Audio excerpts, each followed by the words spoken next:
Welcome to 30 Minutes. I'm your host, Parrish Murphy.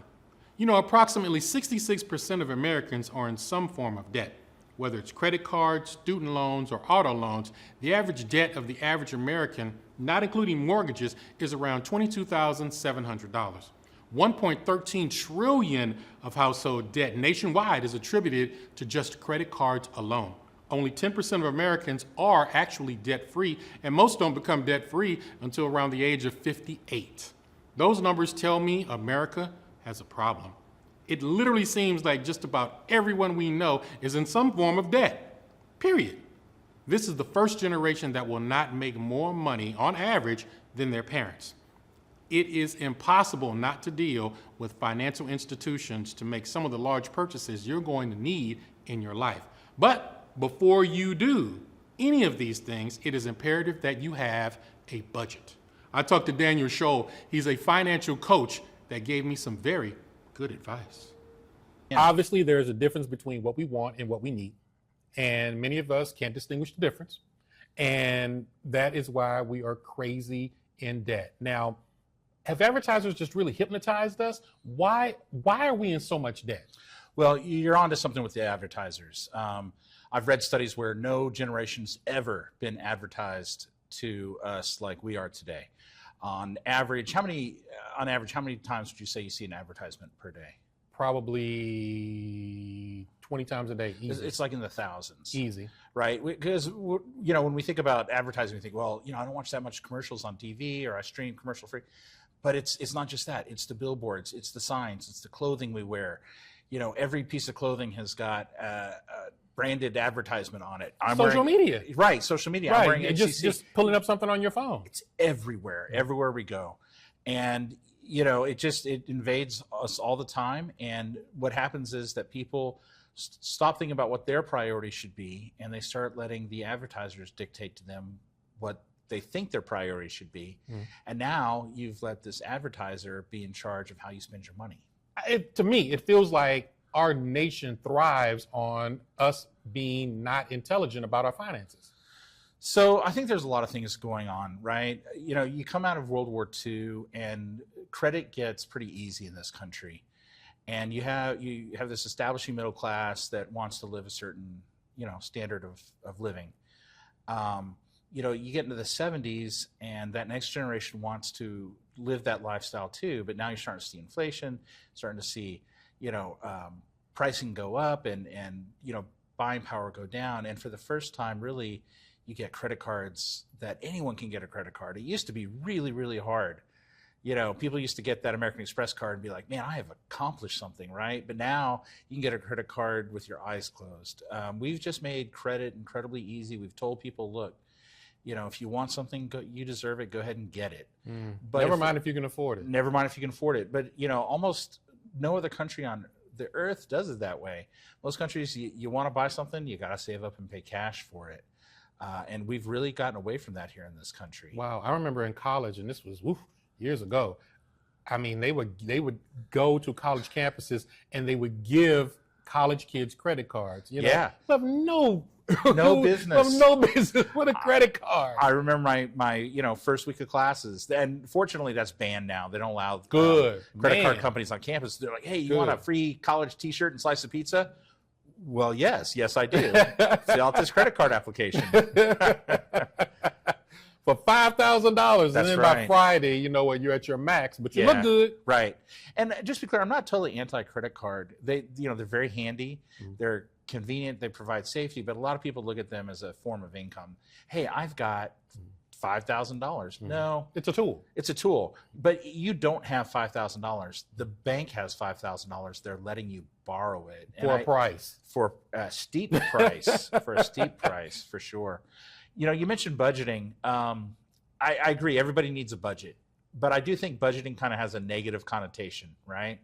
What are you doing this weekend? Oh, I'm not doing anything. I'm on a budget. I can't afford to do anything, right? It's like a diet that has a very negative connotation to it, right? But it's healthy, though. It is healthy, but what are you going to eat this weekend? Nothing, carrots. I'm on a diet, right? We just kind of have this negative, restrictive ideas around it that we can't do what we want to do. But I had a nutritionist tell me once that a diet is simply what you eat, period. Everybody is on a diet. You can be on an all cheeseburger diet if you want. Just know that there's consequences to that, right? A budget is simply how you spend your money. And like the cheeseburger diet, there are consequences, good or bad. So what I like to tell people is think of a budget instead of restrictive. Actually, it's liberating. How do you want to spend your money? It's your money, not anybody else's. Make sure you're in charge of it. Create a budget that allows you to spend your money in a way that matches your values and your goals and your hopes and your dreams. And think of a spending plan rather than a budget. This is how I plan to spend my money, and it's going to reflect my values, not Wall Street's values. Crazy question. How do you create a budget? So there's lots of ways to do it, and there's a lot of fintech out there and different apps and things you can do. But to be honest, my personal opinion, the best way to create a budget is to write down Pen and paper. everything that you need to spend money on for the month. Need like water bill, light bill, Yes, food. So there's a priority. I call this priority budgeting, right? After you write everything down, I want you to reorder it in what is most important to you to least important to you.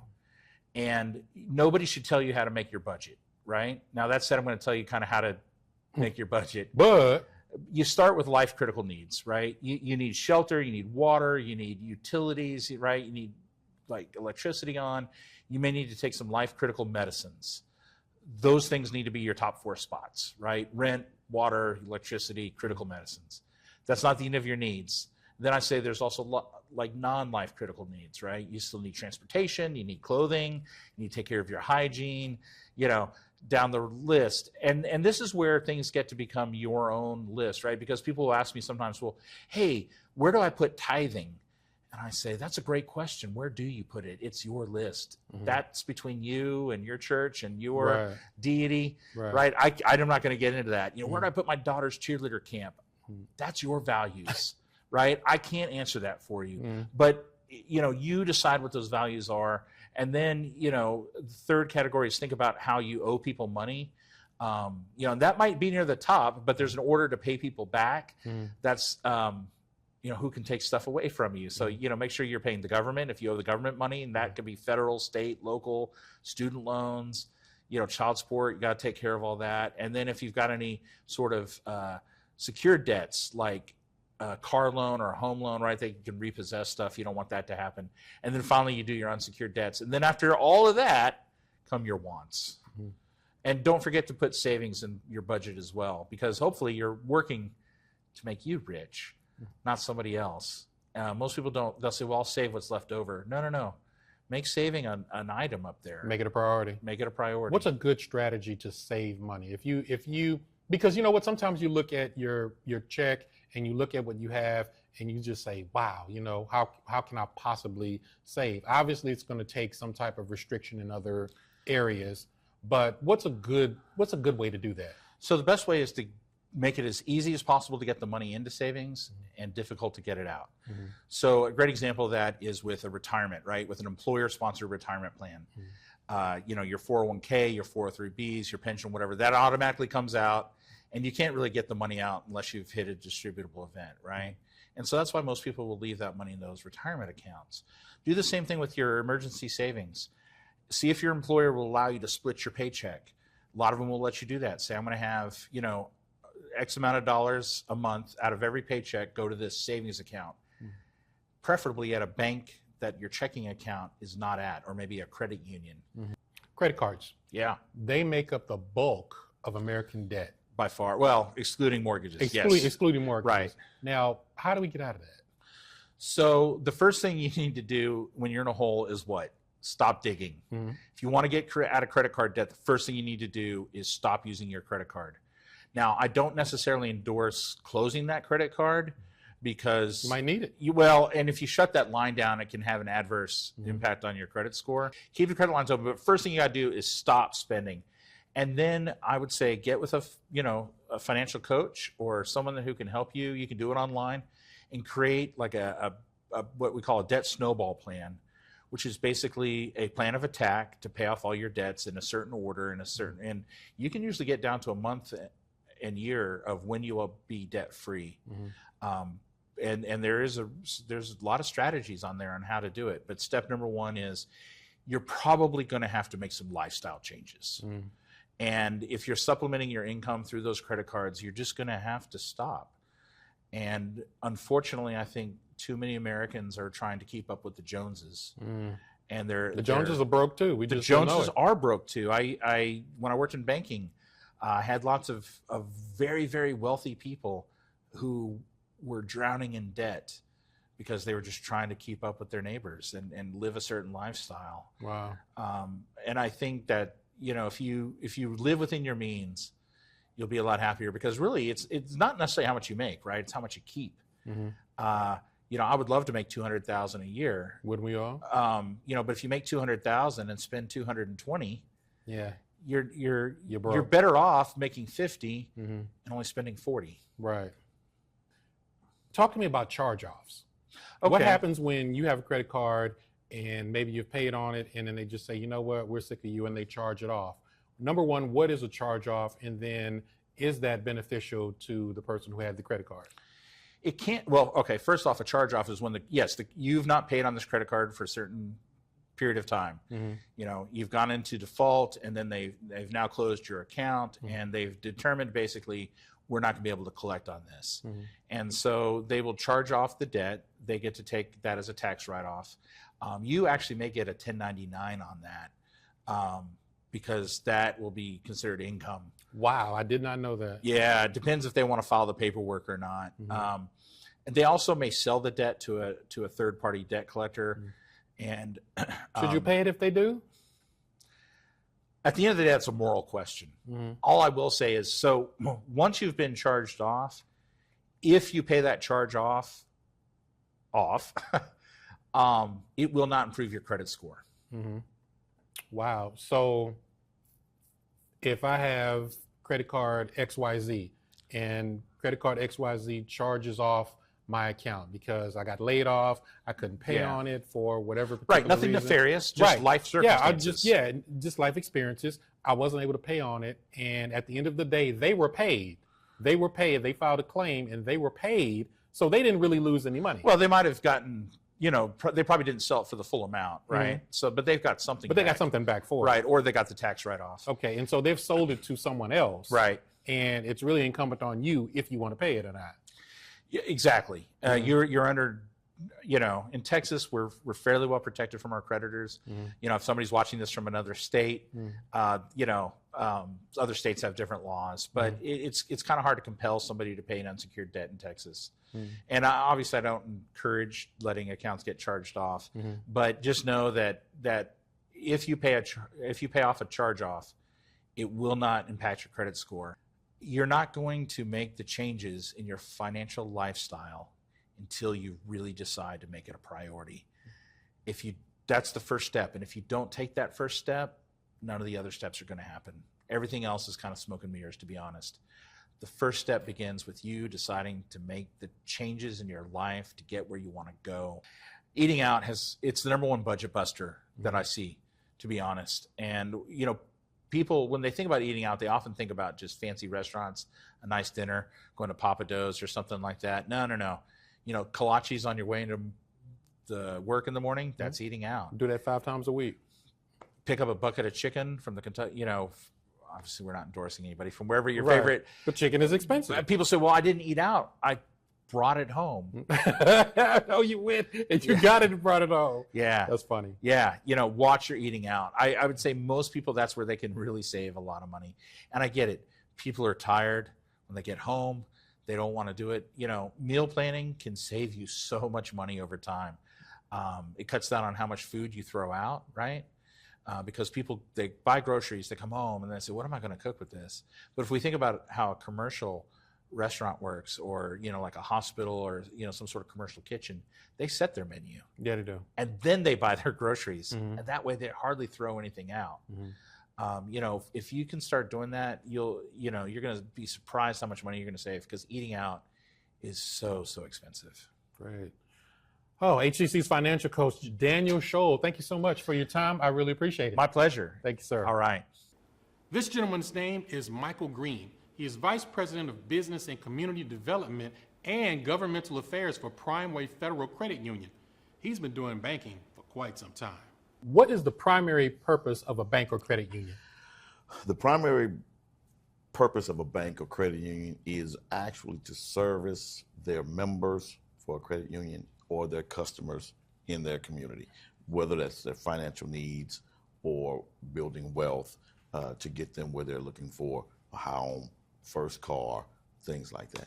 What's the difference between a bank and a credit union? So, great question. So the difference between a bank and a credit union is that a credit union is not for profit, right? A bank is a for-profit institution. So what happens there is that means all of our profits that we generate at a credit union, we in turn turn that back around in the form of investments, higher yield for our members with investment accounts, and lower loan rates, right, and higher deposit rates. Mm-hmm. Now, with the advancement of technology and things of that nature, how has the banking industry changed over the years?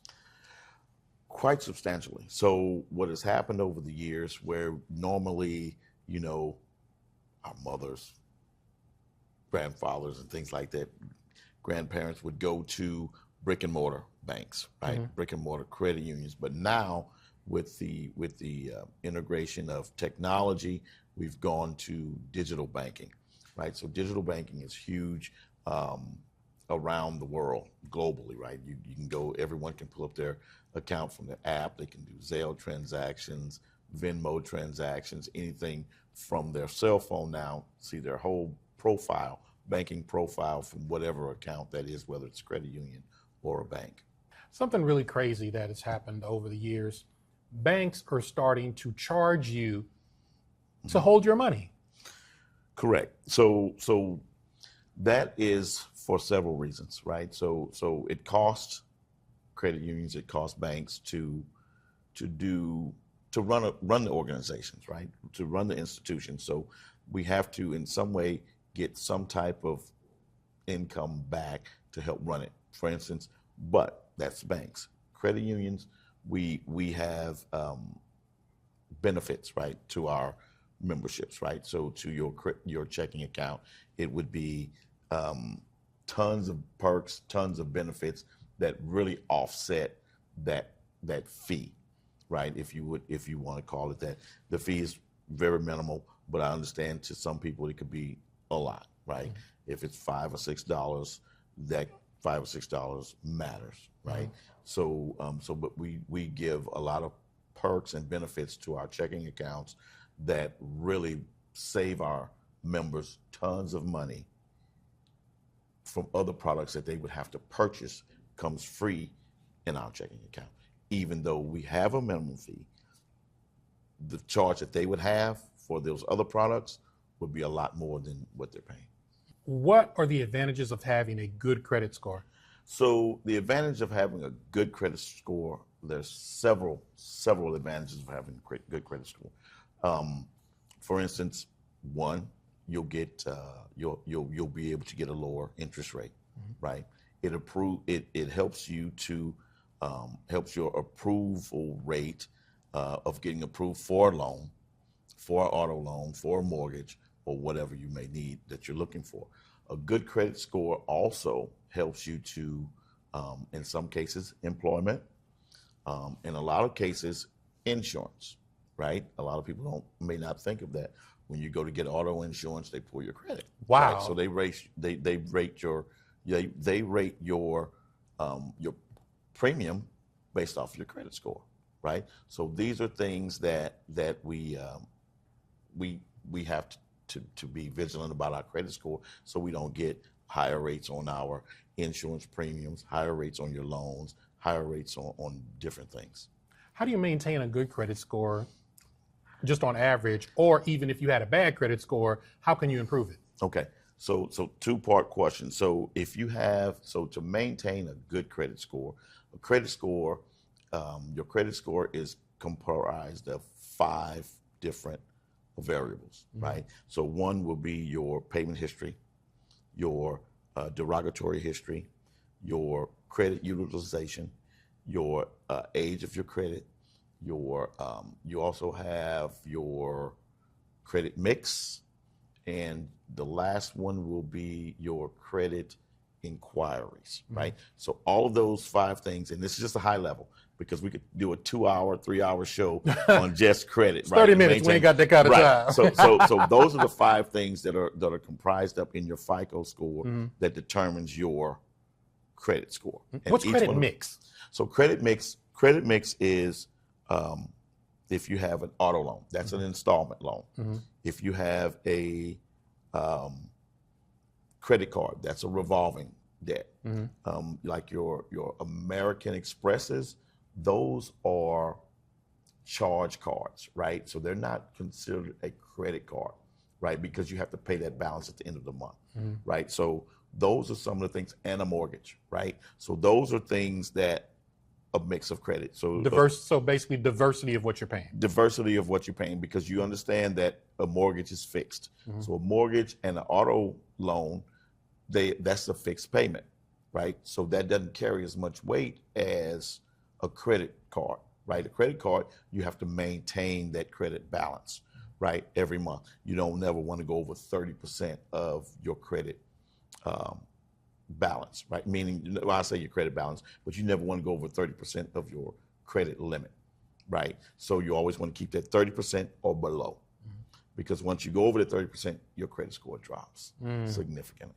So so that's the usage part of it. But the mix, like you said, would be your installment, mortgage, and your revolving credit.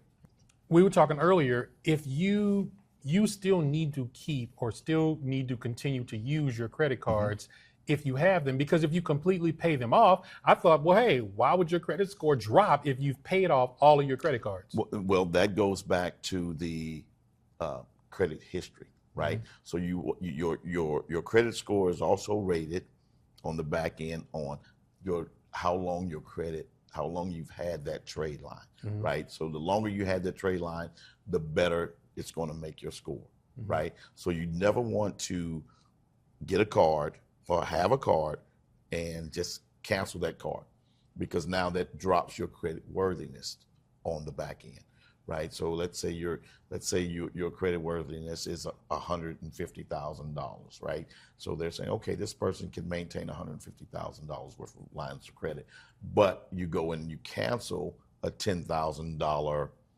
Visa card and you close it out. I say cancel, but you close it out.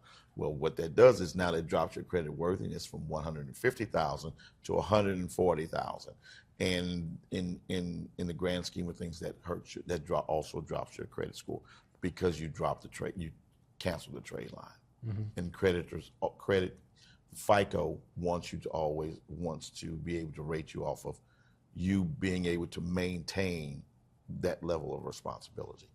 Now, obviously, the worse credit you have, the higher APRs people are going to charge you. Correct. Once you clear your credit, can you get that APR dropped from an existing credit card, or do you need to get another one? So most cases, once you get that credit card, that's what your APR is. It's stuck. Right. So, but what you can do is you can take advantage of other credit card offers. But you're not stuck, because credit cards, those are the interest rates are already kind of, a little high. But you can you can transfer that balance to a new card, right, which has a lower APR, right, for whatever offer that new card is offering, and you can transfer that balance over to that card, right? And a lot of times when you transfer that balance, they'll give you 9 months to 12 months of 0% interest and give you time to pay that off, right? So you don't get hit with the interest on that balance every month. Then you're able to pay it off. And so you've already zeroed the other card out, but do not close it. You keep that card open, you just don't use it, right? And when it's time to get another card, you just renew it, get another card. And instead of canceling it and closing that account and dropping your trade line. If I wanted to get a car, how do I calculate what I can afford, and how do I get it from the credit union?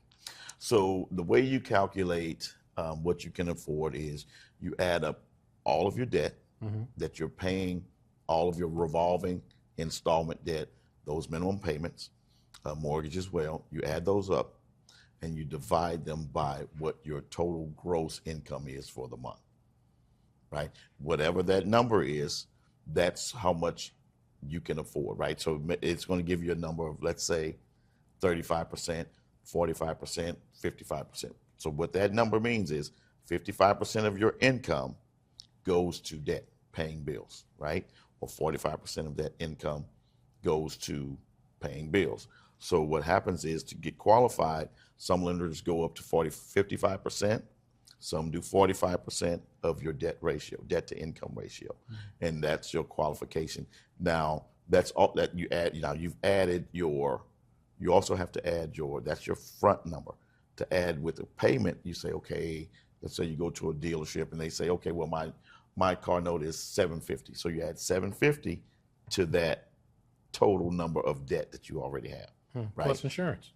Well, we don't calculate the insurance in your debt ratio. That's a side payment. So just what reports to the credit bureau is what goes into your qualification number, right? So you got to be very careful not to get yourself over what you can actually afford, because we're going off of the gross income and not your net. So we're going off of what you get pre-taxed. Okay. Right. So you have to be very careful with that, and that will help you to be able to gauge how much income, how much car or vehicle you can afford. And Great. same with a mortgage. Great. Similar to a mortgage. Great. Now, if I wanted to, speaking of mortgages, if I wanted to buy a home, what are the steps I should take before I go into the credit union Okay. or the bank? Okay. So if you're going to purchase a home, so some of the steps you want to go in with your W-2s, last 2 years, or of W-2s, 2 years tax returns if you're self-employed. You want to go in with at least 1 month of pay stubs, right, to verify your income. And you also need your driver's license as well. So these are some of the income documentations that you need to qualify, that they'll ask you for. Every mortgage company, even for auto, they'll ask you the same thing.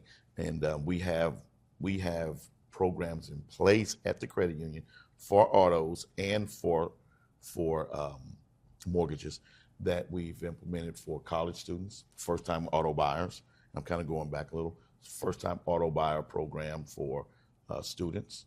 And we also have 100 and 104% mortgage loans for faculty and staff for higher education employees as well. So those are things we have for around Houston to help faculty and staff of higher education institutions, and for your first-time auto buyers for students, right? College students, not high school, but college students in Houston. Okay. Who cares, right? They don't have any bills yet. Not yet. Not yet. That's going to do it for this edition of 30 Minutes with Parrish Murphy. I'd like to thank both of my guests, Daniel Scholl and Michael Green, for their expertise, knowledge, and great advice. I hope all the information that I provided has given you some insight, educated you, and will help you moving forward in your financial endeavors. I know you have other alternatives in your viewing pleasure. I am truly honored that you chose us here at 30 Minutes. For all the wonderful people that helped me put this show together, my name is Parrish Murphy, and I will see you next time.